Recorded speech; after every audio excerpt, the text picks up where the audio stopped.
Bienvenidos a Club de Prensa Plus en NTN 24. Transmitimos a 3 cuadras de la Casa Blanca desde Washington en este puente festivo en Estados Unidos, porque este jueves ha sido Thanksgiving, el Día de Acción de Gracias, una de las fechas de los puentes festivos en Estados Unidos más importantes a lo largo del año. Al final de este programa ustedes lo pueden ver en nuestra página de Facebook, por nuestra cuenta de Twitter y el audio, el podcast en SoundCloud. Les doy la bienvenida hoy a los invitados a Club de Prensa Plus. En primer lugar, Joan Faust, corresponsal del País de Madrid. Bienvenido a esta mesa, Joan. Gracias. Dori Toribio, corresponsal española de Mediaset. Bienvenida también. Gracias. Juan Carlos Hidalgo, analista del Cato Institute, investigador del Cato Institute, uno de los institutos de análisis más conocidos de Washington. Bienvenido también. Buenos días. El primer asunto, Joan, tiene que ver con Donald Trump, el presidente electo de Estados Unidos, porque ha cambiado de parecer con respecto a muchas promesas que hizo en la campaña. Esto en el mundo político es una cosa normal, pero parece que aquí ha habido realmente unos cambios importantes. El diario The Washington Post, la BBC, el New York Times han hecho listados, muchos, el diario El País de Madrid también, sobre estos virajes. Por ejemplo, en la campaña, Donald Trump dijo que quería meter a la cárcel a Hillary Clinton, su rival, la exsecretaria de Estado y candidata demócrata. El martes de esta semana, Kellyanne Conway, la jefa de campaña de Trump, dijo que no, que tal vez él no pensaba perseguirla de esa manera. Por ejemplo, en la campaña dijo el señor Donald Trump que quería echar para atrás lo que se llama el Obamacare, esta política bandera de Obama, por la cual se les dio seguro de salud a un 15% de estadounidenses que no lo tenían. Pero ahora el señor Trump ha dicho que piensa conservar algunas partes fuertes, palabras de él, de este sistema de salud. Por ejemplo, dijo que iba a separar completamente a Estados Unidos de México con un muro, y luego en una entrevista en 60 Minutes dijo que tal vez habría unas partes que no iba a haber muros, sino quizá una valla. Y hay muchas cuestiones adicionales. La primera pregunta es, ¿le sorprende a usted un cambio tan acusado en las opiniones de Trump en la campaña, en las promesas que hizo en campaña, con lo que está anunciando ahora desde que es presidente electo, desde el 9 de noviembre? Yo creo que es pronto quizá para saberlo. Creo que llevamos 2 semanas desde la victoria de las elecciones y aún queda bastante para la toma de posesión el 20 de enero, y hay que ver. Trump teniendo una personalidad bastante volátil, yo creo. Yo tampoco daría por hecho que lo que ahora diga que no va a hacer, no lo vaya a hacer, ¿no? Me sorprende un poco, pero no tanto. Yo creo que una de las posibilidades era que Trump mostrara una vez, si ganaba las elecciones, que sacara un perfil más pragmático, y parece que es lo que está haciendo. Pero hay que ver. Creo que me parece relevante, que creo que no lo has mencionado, su promesa de designar un fiscal especial para investigar a Hillary Clinton, ¿no? Que fue uno de los grandes lemas de campaña, ¿no? Lock her up, y que él dijera el martes lo que decías, ¿no? de que no tenía previsto impulsar esa investigación. Al final es el Departamento de Justicia quien investiga, no es el presidente, pero bueno, el presidente podría designar a un fiscal especial. Hay que ver. Yo creo que allí lo que tendrá que hacer Trump es un poco saber encontrar el punto medio entre las promesas que ha hecho a su electorado, que estaba muy entusiasmado con su victoria y que esperará respuestas, y lo que debe hacer un presidente que también al final debe ser pragmático, ¿no? Por ejemplo, el muro con México a nivel logístico parecía muy difícil, y parece muy difícil de poderse hacer si es que consigue fondos del Congreso para hacerlo. Lo mismo con la reforma sanitaria del presidente Obama, está muy bien decirlo, pero al final, ¿qué vas a hacer con la gente que ha comprado un seguro a través de este mercado abierto? ¿Se van a quedar sin seguro de golpe? O sea, al final, también yo creo que lo que está haciendo él es un poco aplicar el realismo a sus promesas. Luego hay que ver si hay cosas que no va a hacer, y que sí dijo, o si ya no las hace para nada. Pero también al mismo tiempo creo que es importante decir que hay cosas que sí dijo que haría y que ha vuelto a decir que haría, como por ejemplo sacar a Estados Unidos del Tratado de Libre Comercio con los países del Pacífico, que es una decisión muy relevante, y que en su vídeo de esta semana en que anunciaba sus prioridades lo va a hacer. Del mismo tiempo, en la entrevista de 60 Minutes, aunque habla de una cifra menor, él cumple, digamos, lo que dijo de deportar a inmigrantes indocumentados que tienen antecedentes criminales. Entonces, tampoco es que no esté diciendo que va a incumplir todo. Yo creo que está encontrando quizá el punto medio, y creo yo que también es pronto para saber. Hay otras cuestiones que dicen algunos medios de comunicación que está incumpliendo el señor Trump. Por ejemplo, dijo que iba a prohibir la entrada de los musulmanes. Ahora está señalando que hay que analizar muy bien cada caso. Dijo, como mencionaba Joan Faust, que iba a deportar 11.300.000 indocumentados de Estados Unidos. Ahora se calcula que podrá deportar a unos 890.000 con antecedentes penales, aunque en una entrevista con 60 Minutes dijo que él podía llegar a deportar hasta 3 millones. Empezó diciendo que estaba en contra de algunas políticas contra el calentamiento global y también ha hecho algunos cambios. Incluso llegó a decir que volvería a aplicar la tortura cuando llegara a la presidencia de Estados Unidos, y ahora dice que tal vez uno de sus asesores dice que tal vez no habría que aplicarla de ninguna forma, de manera que ha ido cambiando el señor Donald Trump. Es cierto que está cumpliendo algunas otras cosas, pero repito la pregunta, ¿es normal semejante cambio?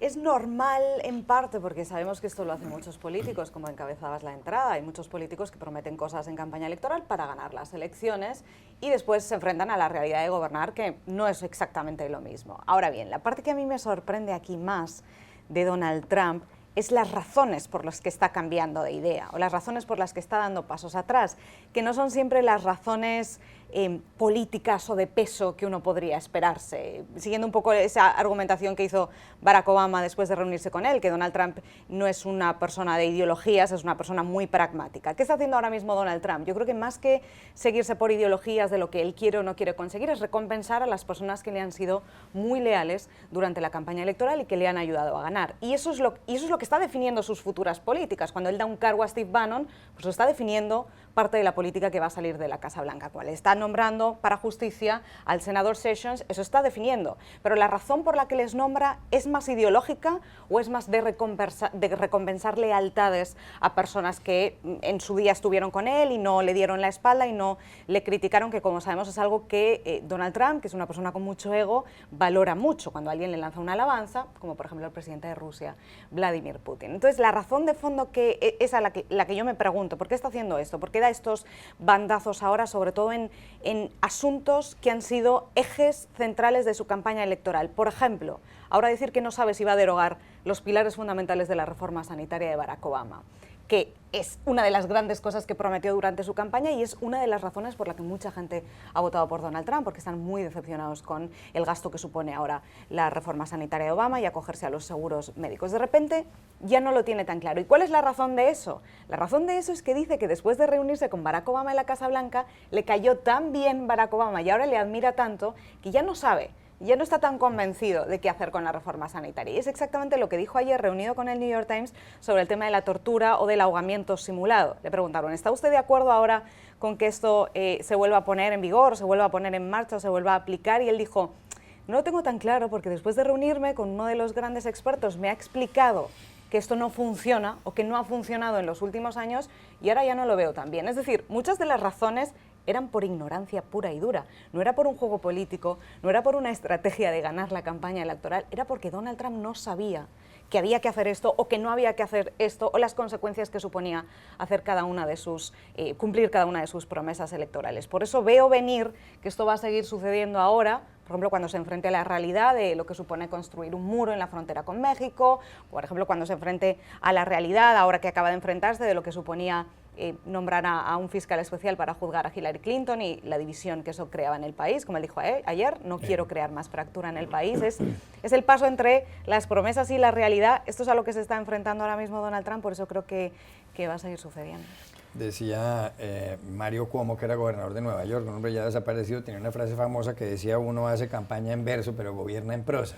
¿Es que le va a pasar eso al señor Donald Trump o realmente el porcentaje de promesas que aparentemente va a incumplir es más elevado de lo que... Bueno, Dori señalaba de que es normal que un político se diga una vez llegado al poder y empiece a echar para atrás en ciertas promesas. El problema es que Donald Trump se lanzó como la antítesis de un político. Se montó en una ola insurgente de gente que estaba cansada de la corrupción y de las mentiras de Washington.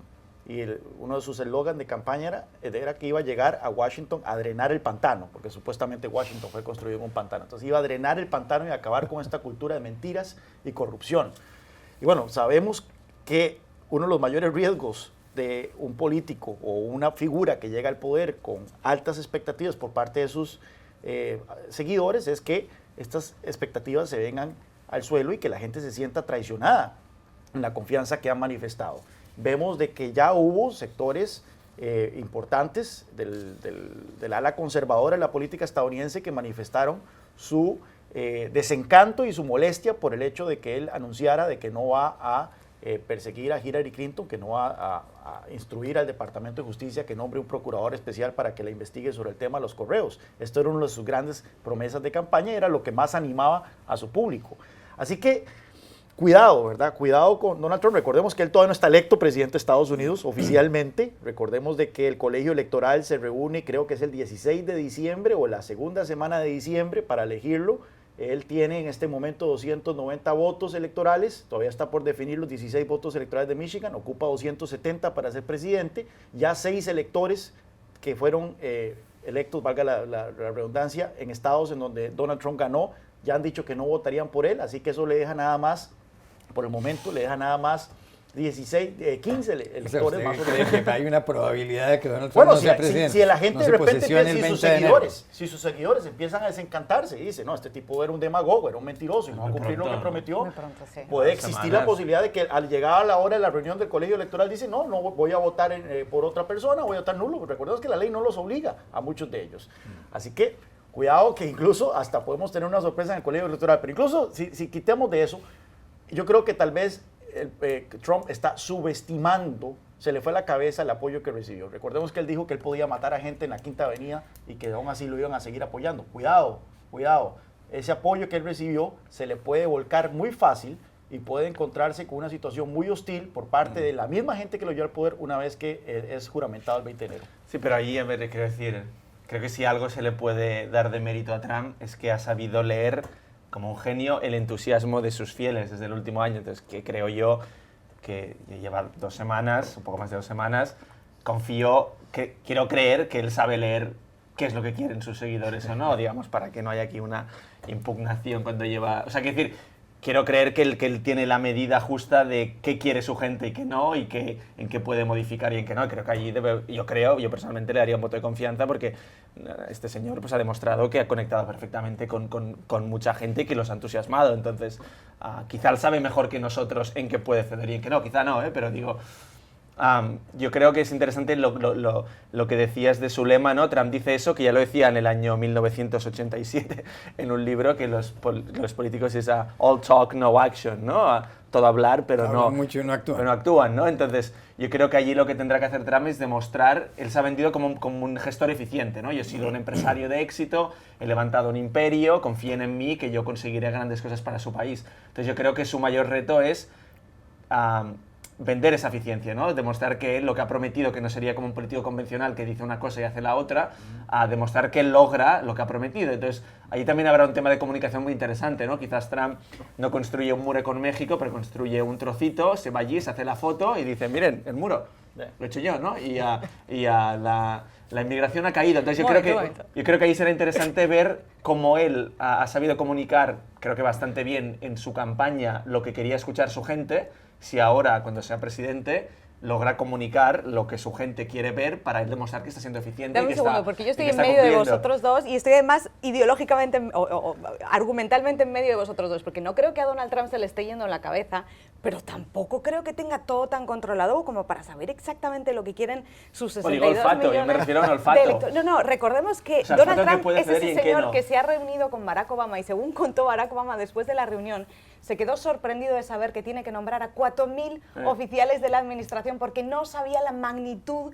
del gobierno y de lo que le venía encima. No sabía que tenía que nombrar a 4.000 personas ahora mismo entre la Casa Blanca y las administraciones generales por parte de su gobierno. Quiero decir, eso es subestimar, eso sería subestimarle en este caso, pensar que tiene todo absolutamente controlado. Ahora, que se le está yendo la cabeza tampoco. ¿Por qué? Porque lo que está haciendo ahora mismo Donald Trump es algo muy difícil de hacer y es encontrar un balance. Él está intentando contentar a todo el mundo que le ha dado la victoria. Está intentando contentar no solo a esos políticos o a esas personalidades que le sustentaron la campaña electoral, sino a lo que él considera que son todas las alas de votantes que le han dado la victoria. Por eso está dando una de cal y una de arena. Por eso ayer, primero, está manteniendo esa lucha con el diario New York Times, condenando a esa parte de votantes que quiere que ponga a las élites mediáticas en su sitio y se enfrente a los directores de grandes medios de comunicación, pero 2 horas después su equipo anuncia que no va a enjuiciar a Hillary Clinton, lo que descontenta a esa parte fundamental. Es decir, él va dando una y otra, pero es un equilibrio muy difícil de mantener, por eso démosle, aunque sea, no sé si los 100 días primeros, pero démosle un respiro porque lo está intentando. Hay una cuestión donde sale a relucir tal vez este geniecillo malvado, por lo menos desde el punto de vista nuestro, que podría ser Donald Trump, y es cuando el tipo dice que, bueno, él deportaría no a los 11 millones de inmigrantes indocumentados, pero a 3 millones. Lo dijo. 3 millones no existen. Más o menos 3 millones, sí. Esa cifra no existe. No, lo dijo en el programa Sixty Entre Minutes. 2 a 3, ¿no? Pero esa cifra no existe. Ahora bien, vea qué interesante, porque 3 millones suena a un montón de gente y entonces puede haber mucha gente que dice, bueno, va a deportar a millones de personas. Eso es lo que deportó, ¿no? eso es lo que deportó Barack Obama. Exacto. Sí. Entonces, mantener los niveles de deportación de Barack Obama, pero la gente probablemente que votó por Trump, y no me sorprendería nada que si hacemos una encuesta, aunque ya sabemos que las encuestas no sirven para nada, pero si hacemos una encuesta entre los votantes de Trump, pensarían que Barack Obama no deportó una sola persona durante su mandato, cuando más bien se le conoce como el deporter in chief, el deportador en jefe. Así que ahí sale a relucir ese geniecillo malvado donde el tipo puede decir una cosa a sus seguidores y pretenderse ser algo que no es, porque más bien está diciendo vamos a continuar las políticas de deportación del presidente. Pero nuevamente, no sabemos. En lo que sí podemos decir que hay una línea de continuidad es en el carácter de Donald Trump. Sí, hay un cambio en sus posiciones, y vemos en diversas, pero en el carácter de una persona irascible, poco receptiva a la crítica, que tuitea a las 3 de la mañana, lo cual para mí eso revela un desorden de personalidad terrible. Eso sí lo vemos que ha continuado. Y es ahí en donde nos genera más preocupación de cara a que acceda al poder. De todos modos, has tocado un punto que creo que es muy importante y es qué va a pasar ahora con sus seguidores, cómo se van a tomar. Y esa creo que es una duda muy legítima que podemos tener, porque recordemos lo que pasó en plena campaña electoral, cuando él también intentó dar pasos atrás con el tema de la inmigración, por ejemplo, como no solo muchos de sus votantes o de sus seguidores se enfadaron, sino las voces importantes de políticos o personalidades mediáticas, como esta personalidad radiofónica que es Ann Coulter, como de repente se le pusieron en contra y dijeron, un momento, Donald Trump, ahora no puedes dar marcha atrás en algo que nos has prometido y que te estamos defendiendo justo por eso. Entonces va a ser muy interesante ver ahora qué pasa si de verdad dan marcha atrás en asuntos que han definido su campaña electoral, como la reforma sanitaria, como los temas migratorios, como juzgar o no juzgar, o investigar o no investigar a Hillary Clinton. ¿Cómo van a reaccionar las voces poderosas que han contribuido a que llegue donde está? Eso sí puede ser una duda legítima. No sé si hasta el punto de parar su investidura, pero sí evidentemente para darle problemas y generar malestar todavía entre sus seguidores. Sí, la duda es qué tanto él cree que los tiene en el bolsillo, qué tanto él cree que puede hacer lo que le da la gana y esta gente lo seguirá apoyando. Ya no tienen el coco de Hillary Clinton. Recordemos que mucha gente se tragó tal vez algunas posiciones de Donald Trump simplemente por el odio a Clinton. Ya no está eso, ahora toda la atención está única y exclusivamente sobre Trump. Entonces veremos entonces si efectivamente, ya vimos de que Ann Coulter salió a criticarlo con la decisión de Hillary Clinton. Ah, ya. Sí, no salió y le dio muy duro. Y bueno, si hay un tema, entonces, él va probablemente a decirse en muchas cosas, pero va a tener que cumplir en otras, y ese es el temor, ¿verdad? Mi temor es que vaya a cumplir en temas migratorios y de comercio. En temas comerciales es muy peligroso lo que él ha prometido, no solo la renegociación de NAFTA, sino ponerle aranceles del 45-35% a productos chinos que podría desatar una guerra comercial, etc. Entonces es donde me genera más resquemor una presidencia de Trump en las cosas que vaya a cumplir. Pero sin duda alguna, si nosotros vemos sus posiciones dilatantes en temas religiosos, y eso aún así le valió el apoyo de la derecha conservadora a este país, vemos que el factor que catalizó este apoyo hacia Donald Trump fue el tema migratorio. Yo creo que es ahí entonces donde podemos temer más su presidencia. Donald Trump ha tenido una muy mala relación con la prensa, ha criticado muchísimo al periódico The New York Times, al diario The Washington Post, a los canales de televisión.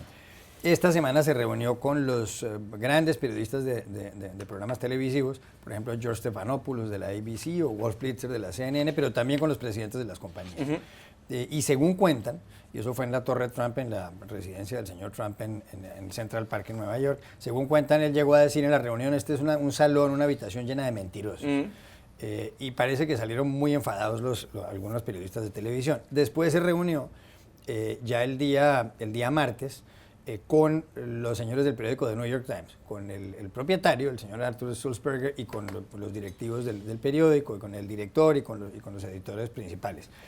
Pero en esta reunión, en cambio, parece que no hubo ningún momento tan tenso, solamente hubo un off the record, es decir, no había registro de ningún tipo cuando él estuvo con el señor Sulzberger en un momento. Todo lo demás fue on the record, se pudo grabar, se puede encontrar la transcripción y demás. Fue en eso más hábil el New York Times que el grupo de periodistas de televisión. Lo hicieron de una manera más inteligente y le dejaron en claro al señor Trump que siguen estando en desacuerdo con él. Bueno, es distinto en el sentido de que esto era una reunión en la redacción del New York Times, mientras que lo otro, digamos, estaban los periodistas en las oficinas o en la residencia de Trump. Y bueno, el New York Times hubo toda esta polémica de cancelar o no cancelar el encuentro, precisamente porque el diario defendió que fuera on the record. Entonces yo creo que allí pues les ha salido bien porque ha conseguido, obviamente, que estemos hablando de ellos, que hayan salido titulares de la reunión y obviamente exponer a Trump, ¿no? Ellos han publicado en su página web la transcripción de esta reunión.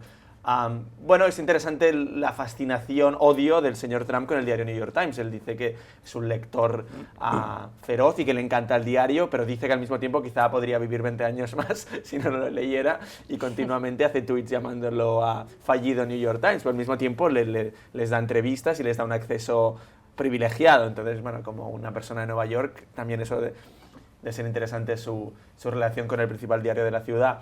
Bueno, yo creo que allí será muy interesante ver un poco de lo que hablábamos antes. Trump durante la campaña criticó mucho a los medios de comunicación, sobre todo al final, ¿no? Si vas a un meeting de Trump había cánticos contra los medios y la gente se giraba y apuntaba a la tribuna de prensa, sobre todo a la cadena CNN, que se convirtió como en su grito de guerra. Y ver cómo en estas 2 semanas que llevamos de como presidente electo ha mantenido, o sea, es más comedido, pero ha mantenido diciendo a Failing New York Times, diciendo que los medios deshonestos estaban alentando las protestas en su contra. Sí. Entonces, será muy interesante ver el papel, obviamente, de un presidente en un país que venera la libertad de expresión. ¿Cuál es su equilibrio, ¿no? Si sigue como presidente, cuando ya sea presidente, criticando a los medios de comunicación o no. Y al mismo tiempo me parece muy interesante, que esto ya da para otro debate, cómo Trump... él está buscando, yo creo, también crear sus propios canales de comunicación, que el vídeo que saca el lunes de lo que harán sus primeros 100 días lo saca en YouTube y no da una rueda de prensa, sino que lo saca por sus propios canales para llegar a su gente esquivando a los medios de comunicación tradicionales, me parece relevante en el sentido de que yo creo que él, en cierto modo, sabe que los necesita, pero quizás no los quiere necesitar tanto. Juan Carlos Hidalgo. Sí, va a ser bastante interesante ver esta relación tirante entre el presidente electo y el futuro presidente de Estados Unidos y la prensa. Mencionábamos anteriormente que ya no tiene el coco de Hillary Clinton, entonces parece que el nuevo coco de Donald Trump va a ser la prensa, y probablemente este va a ser el enemigo que todo populista necesita un enemigo externo, ¿verdad? Entonces probablemente el enemigo externo se va a convertir en los medios de comunicación. Es interesante ese punto. Ya ha dicho él de que no va a buscar modificar las leyes sobre calumnias y demás, que fue una amenaza que ventiló durante la campaña, muy preocupante en un país que venera la libertad de expresión, porque le dijeron que no tanto por su respeto a la institucionalidad de la independencia de la prensa, sino porque le dijeron que si se abren las leyes de calumnia él también podría ser demandado. Entonces eso como que lo controló. Pero bueno, recordemos de que por algo la presidencia de Estados Unidos se le llama el bully pulpit, el púlpito del matón, ¿verdad? Es una oficina que cuenta con mucho poder, muchas prerrogativas, y que entonces puede hacer uso de las mismas. Tal vez veremos la relación más tirante entre los medios de comunicación y un presidente de Estados Unidos desde Richard Nixon. Recordemos a los extremos que fue Richard Nixon para tratar de acallar a la prensa en Estados Unidos. La pregunta es si Donald Trump hará algo similar. Dori Torija. Yo cuando ayer leí este titular, y estaba en portada además del Washington Post digital, yo confieso que me molesté mucho. Primero, no estoy muy segura que la prensa ahora mismo estemos en condición de darnos palmaditas en la espalda, porque se han cometido muchos errores y creo que habría que hacer primero esa reflexión, que por ejemplo el New York Times se ha hecho, el mea culpa, pero creo que deberíamos hacer todos y mucho más profunda antes de empezar a congratularnos por éxitos. Y sobre todo porque el titular o el artículo no hace la reflexión completa.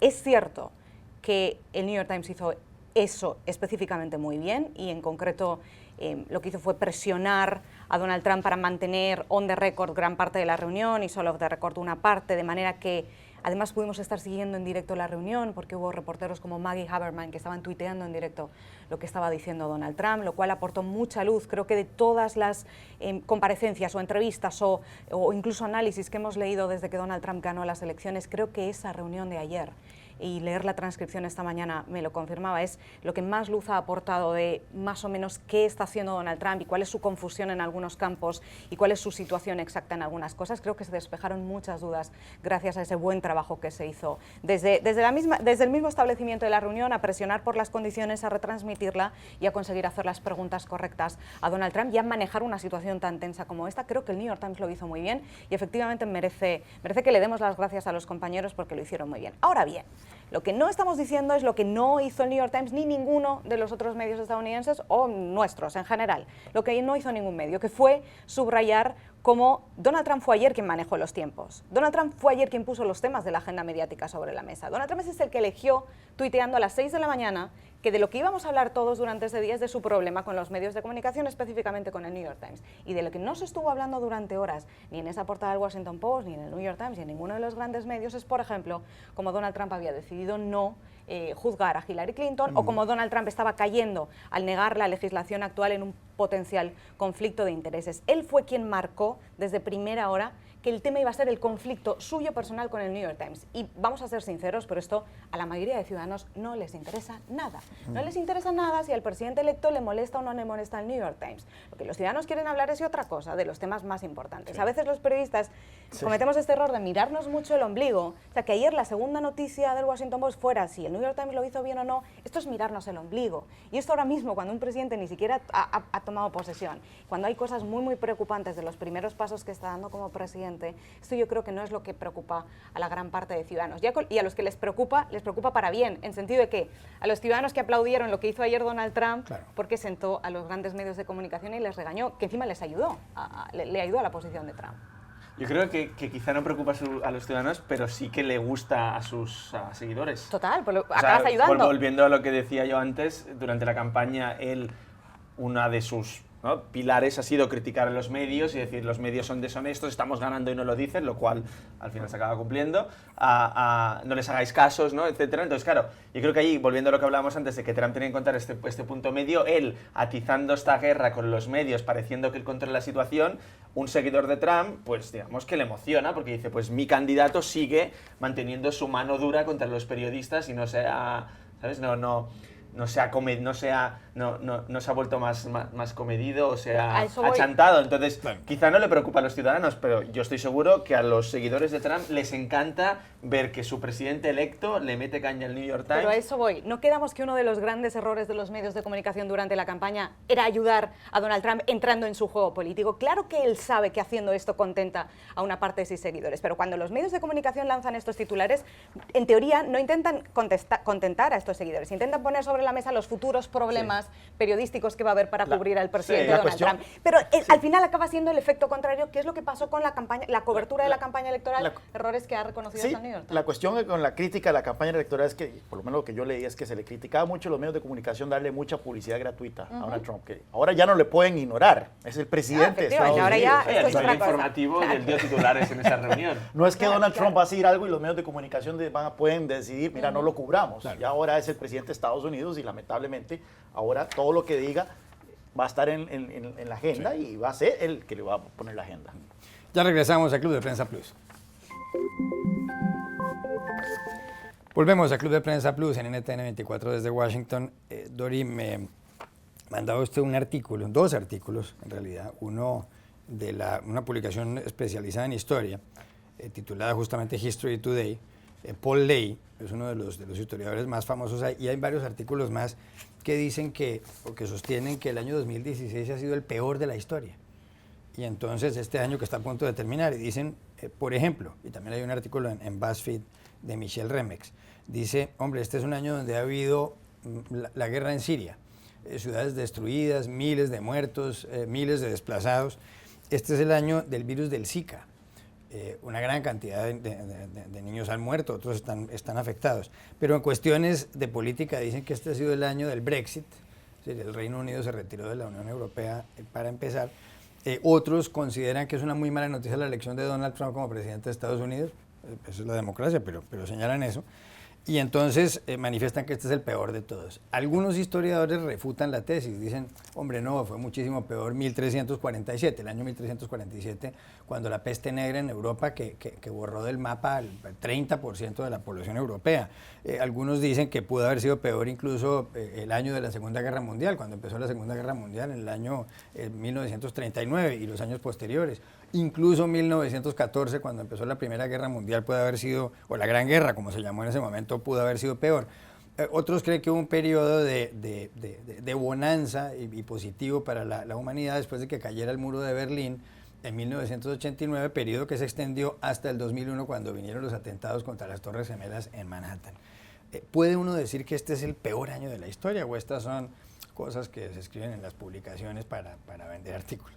Ha sido un año bastante malo y hay mucha gente que está esperando que termine este 2016 de una vez y pasemos al 2017, entre ellos yo, porque parece que es verdad que vamos de calamidad en calamidad y están ocurriendo muchas cosas y es un año que informativamente, como sabemos, los periodistas está siendo muy intenso. Ahora bien, el peor año de la historia, no sé yo, también tenemos la época entre guerras, entre las dos guerras mundiales, que fue muy mala, sobre todo en torno a la Gran Depresión, 1943, cuando ya en plena Segunda Guerra Mundial, que es cuando el peor año en el Holocausto judío, pues fue un año también terrorífico, incluso estaba leyendo, buscando información, ¿no?, sobre los peores años de la historia de la humanidad. Estaba leyendo que en el año 70.000 antes de Cristo explotó uno de los volcanes en Indonesia y que fue una explosión, una de las explosiones más graves de la historia, hasta el punto que por la dispersión de las cenizas estuvo a punto de desaparecer la raza humana en aquel momento, porque la atmósfera no conseguía absorber esa cantidad de esa explosión, que se dice que fue 10 veces más grave que la de Hiroshima. Es decir, la humanidad ha tenido momentos muy graves, pero es verdad que este año está resultando especialmente intenso y cuando parece que ya todo acaba de pasar, la actualidad o el presente da una vuelta de tuerca más y uno dice, pero ¿qué más va a ocurrir este año? Y sobre todo estas informaciones están circulando por la cantidad de gente que hay en las redes sociales. Cada vez que ocurre algo, por ejemplo este domingo, cuando ya parecía que no podía pasar nada más, después del año que llevamos, explotó algún tipo de desagüe en California y se creó una especie de ola de espuma, que no sé si vieron, pero se creó una especie de ola en un pueblo de Santa Ana, en California, de espuma que bañó a toda la localidad en espuma blanca y la gente diciendo, bueno, ¿qué más nos va a traer este año 2016? Esa es un poco la sensación, pero yo no sé si hasta el punto del peor año de la historia. Juan Carlos Hidalgo. Sí, no, es una exageración y es incluso una falta de respeto a las víctimas, de gente que ha muerto en situaciones gravísimas en otros años, una falta de respeto para las víctimas del Holocausto durante la Segunda Guerra Mundial y de toda la cuestión. No es el peor año de la historia. Es más, yo diría que ni siquiera es el peor año del siglo XXI. Podríamos decir que el 2001 fue un peor año, viéndolo en perspectiva. Por las Torres Gemelas, por la guerra en Irak. Exactamente, por lo que desató, todos los eventos que se desataron. No solo hay que verlo a partir del 1 de enero hasta el 31 de diciembre, sino cómo afectó lo que ocurrió ese año el transcurso de la historia por venir. Y sí, muchas de las cosas que ocurrieron en el 2001 han terminado degenerando en los problemas que tenemos hoy, que estamos lamentando hoy. Hasta podríamos decir que la elección de Donald Trump es consecuencia de los eventos del 11 de septiembre, cómo el tema del terrorismo se vino a dominar la discusión política en Estados Unidos, cómo la presidencia, el poder ejecutivo en Estados Unidos ha adquirido un poder fenomenal, al punto que ahora nos tiene sudando frío con la perspectiva de que Donald Trump herede esos poderes, etcétera, etcétera. Pero sí, o sea, hay en la historia humana, incluso en la historia humana reciente, muchísimos años que califican más aquí. O sea, lo que estamos lamentando es que un tipo que nos parece muy peligroso ganó la presidencia de Estados Unidos, de que el Reino Unido se salió de la Unión Europea, sí, o sea, yo estaba a favor del Remain, estaba a favor del hecho de que el Reino Unido permaneciera en la Unión Europea, pero hemos visto que tampoco los mercados han colapsado como se había predicho, y bueno, no sé, lo de la guerra en Siria hay que verlo en el contexto de lo que ha sido la historia del conflicto humano en los últimos 100 años, o sea, si bien ha habido, uno se puede ver las tendencias de cuánta gente muere en conflictos militares, ha habido una caída importantísima en los últimos 100 años, y sí, ha habido, debido a la crisis en Libia, un levantoncito muy notable en los últimos 2-3 años debido al conflicto en Siria, pero la tendencia en los últimos 100 años es muy marcada de que estamos viviendo tiempos relativamente pacíficos comparados con lo que era antes. Sí, justo en esto yo creo que es interesante en estas cosas quizá verlo más con objetividad que con puntos más subjetivos, ¿no? Justo ahí, bueno, quería hablar de ello y justo lo he sacado, ¿no? Y este experto en Harvard que se llama Steven Pinker, que es lo que analiza con datos, Exacto. digamos, no con opiniones, sino con datos, y él analiza cómo el mundo, hay que ver si este año ha cambiado, ¿no? Pero es mucho menos violento que era en el pasado. Él dice que es una violencia desequilibrada, hay sitios que son mucho más violentos, como sería Siria ahora, que hace 10 años, pero que el mundo es mucho menos violento. Me parece también interesante verlo en el contexto electoral, si podemos, en Estados Unidos, ¿no? Sobre todo con el lema de Donald Trump, ¿no? De volver a hacer grande América.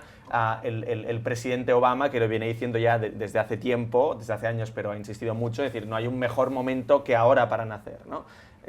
Ya somos grandes y veo el futuro con ilusión, y lo decía como para rebatir el lema de Trump de que Estados Unidos necesita volver a sus años gloriosos, y Obama diciendo ya estamos en nuestros años gloriosos, ¿no?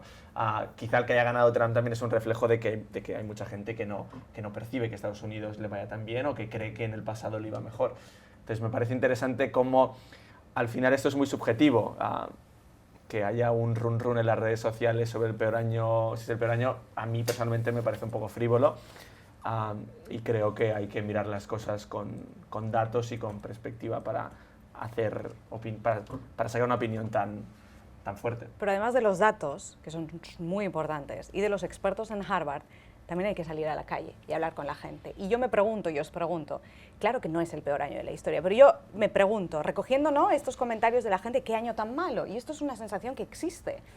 Quizá no sea porque es 2016, quizá no sea porque es solo lo que ha ocurrido este 2016, es porque la gente en muchos países del mundo en este momento lleva muchos años aguantando unas situaciones muy complicadas, muchos años seguidos. Como bien decías, desde lo que se desencadenó en el año 2001 hasta ahora han pasado muchas cosas, empezando por una gravísima crisis financiera, económica internacional que ha afectado a muchos países, y que además esto acaba sintiéndose en muchas familias, en el bolsillo de muchas familias, y como sabemos en el desempleo y el sufrimiento para llegar a fin de mes. Es decir, yo lo que me pregunto es tanto, la sensación es tanto por lo que está pasando este 2016, por las cifras o por los datos o por el panorama político o por los análisis de Harvard, o es realmente una sensación de cansancio, que es a lo que vuelvo, que es el origen de muchas de las explicaciones políticas que estamos viendo ahora? ¿Por qué está votando la gente lo que está votando aquí en Estados Unidos? ¿Por qué votó la gente lo que votó en el Brexit? ¿Por qué están ascendiendo los movimientos de ultraderecha en el este de Europa? Porque hay ahora mismo un hartazgo, un cansancio, una decepción, un malestar en muchísimos millones de ciudadanos al que tenemos que buscarle una causa. Y a veces yo hago esa lectura de ¿qué 2016 tan malo? No una lectura tan frívola, que se puede ver desde ahí, pero yo prefiero quedarme con el otro lado de existe este malestar y existe esta percepción de que este año está siendo muy malo, y tengo la sensación personal de que no es por este año, es porque la gente lleva aguantando mucho tiempo, y tenemos que empezar a escuchar esto con seriedad, o va a seguir ahí el problema de fondo. No tengo los números, así que lo que voy a decir es nada más para ejemplos ilustrativos, pero hace unos meses había leído de una encuesta cuando la gente le pregunta a los investigadores, le preguntan a los estadounidenses, ¿la pobreza mundial ha disminuido en la mitad o se ha duplicado en los últimos 40 años? La mayor cantidad de gente decía que había duplicado. Y cuando en realidad más bien ha disminuido por la mitad. Cuando le preguntan ¿cuántos inmigrantes creen que hay en el país? Bueno, las estimaciones que da el público tienden a ser por exagerado 40% de la población, cuando en realidad es menos del 10%. En fin, la gente tiende a ser muy pesimista, a pesar de que la realidad nos indica otra cosa. Nuevamente, si usted le pregunta, ¿usted cree que el terrorismo es una gran amenaza? Es una amenaza existencial, y cuando nosotros vemos las muertes por terrorismo a lo largo de la historia, estamos en uno de los puntos más bajos. Estás definiendo la campaña electoral de Donald Trump. Así es como ha ganado las elecciones. Bueno, y es interesante. Bueno, sigue si quieres. No, se termina. Con lo que decías, ¿no? Ahí no me acuerdo cuándo fue, pero hubo una entrevista de Obama al columnista estrella de economía del New York Times, ¿no? Y él decía esto, tú miras las estadísticas y te dice una cosa, y le preguntas a la gente y te dice, no, hay mucho más desempleo del que creemos. Y Obama admitía, él lo decía, esto es un problema mío, de mi equipo, que no hemos sabido que lo que las cifras dicen, a la gente corriente no lo note en su bolsillo.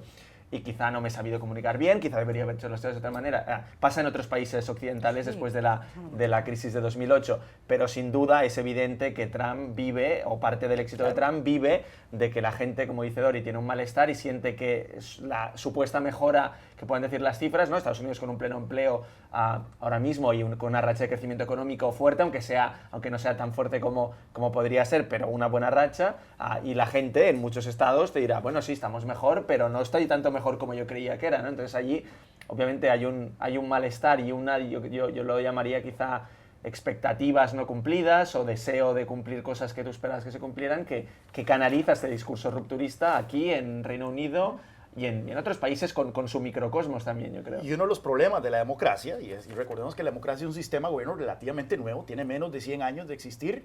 Bueno, la democracia moderna. La democracia moderna, contemos desde que se le da el voto a la mujer, porque no podemos decir que había democracia antes de que se le negara el voto a la mujer. Entonces, la democracia moderna, desde que se incorpora el voto de las minorías y el voto de las mujeres y de todo, tiene menos de 100 años de existir. Uno de los problemas es que esa persona, la más informada de todas, vota y su voto vale igual que el de la persona más informada.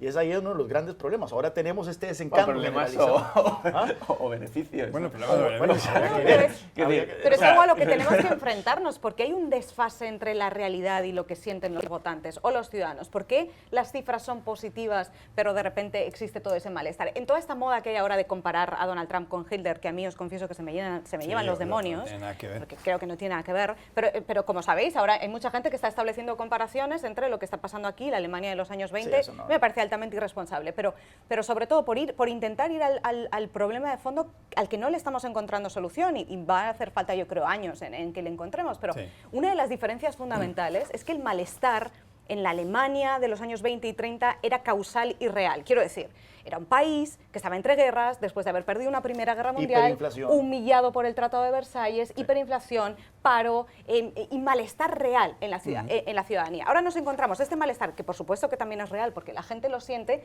pero no es causal, porque las cifras de paro han mejorado, la economía en teoría está en recuperación, la criminalidad no está en ascenso precisamente aquí en Estados Unidos, es decir, todos los factores indican a que la gente debería sentirse al contrario. Sin embargo, existe todo este espejismo, que es el que ha aprovechado Donald Trump y ha construido como un país en destrucción cuando no es así. Eso es lo que tenemos que intentar responder. Ya regresamos a Club de Prensa Plus. Volvemos a Club de Prensa Plus en NTN 24, segmento de 2 minutos. La revista Time selecciona las 100 imágenes más influyentes de todos los tiempos. Y aparecen fotografías como la de aquel hombre que se planta frente a unos tanques en la plaza de Tiananmen en la China, o la imagen del Che Guevara, o la imagen de Gandhi, o la de Churchill, o la de Lincoln, pero también la derrota de Sonny Liston a manos de Mohamed Ali, o la Tierra vista desde la Luna en aquel mes de julio del año 69, o los Beatles en una guerra de almohadas. ¿Cuál imagen le llamó más la atención? Bueno, yo tengo que escoger, a mí me gusta mucho la de Robert Capa en la Guerra Civil Española, del miliciano que está a punto de ser tiroteado, ¿no? Pero más quizá por mi romanticismo con el fotoperiodismo, pero creo que lo que me parece más interesante de los fotógrafos es cuando logran estar en el sitio en que no está nadie y que gracias a esa foto llegamos a sitios donde no llegaríamos, ¿no? Entonces que haya alguien con la valentía de ponerse delante de una situación de máximo riesgo y que haga esa foto, como puede pasar ahora mismo en Siria o como pasa en muchísimos sitios, que gracias al coraje de profesionales podemos hablar de estas cosas y podemos debatir. Yo creo que eso me parecen más relevantes las fotografías que una fotografía de un combate, con todo el respeto de boxeo, que había muchos fotógrafos y que no implicaba mucho riesgo para la persona que hizo el clic. Dorito Torija. Kevin Carter y su foto de 1993 del niño en África que está de rodillas, hambriento y a punto de morir, y el cuervo detrás a su espalda esperando a que muera para atacarle. Es una fotografía que además se llevó el premio Pulitzer y que abrió un debate muy importante en el periodismo que hoy todavía no se ha solucionado, que es el dilema entre ¿qué hacer? ¿Haces la fotografía primero o ayudas? Y este dilema que se da en tantísimas situaciones en el periodismo, sobre todo en el periodismo de guerra, es una respuesta que todavía no hemos encontrado. Siempre lo recuerdo cuando veo la foto. Juan Carlos Hidalgo. La foto icónica de 1989 de un ciudadano chino parándose frente a los tanques en la plaza de Tiananmen, una situación donde todavía no se sabe cuánta gente murió, pero se estima que fueron miles de personas que fueron asesinadas por los tanques del Partido Comunista. Y a mí me emociona mucho por lo que representa, como liberal que soy, es el poder del individuo enfrentándose al Estado y el Estado siendo representado por la fuerza, porque eventualmente el Estado eso es lo que tiene, el monopolio de la fuerza, y aquí un individuo que se para contra la represión, se para contra la tiranía y se enfrenta a los tanques. Nosotros creamos un premio en el Cato Institute que se llama el premio Milton Friedman. Y Milton Friedman, cuando aceptó que el premio llevara su nombre, él decía de que si él tuviera que escoger una persona para darle el premio, Milton Friedman sería a ese ciudadano chino que se paró frente a los tanques. Ya regresamos a Club de Prensa Plus. Volvemos a Club de Prensa Plus en NTN 24 desde Washington. Joan Faust, ¿para quién fue esta semana una semana fatal?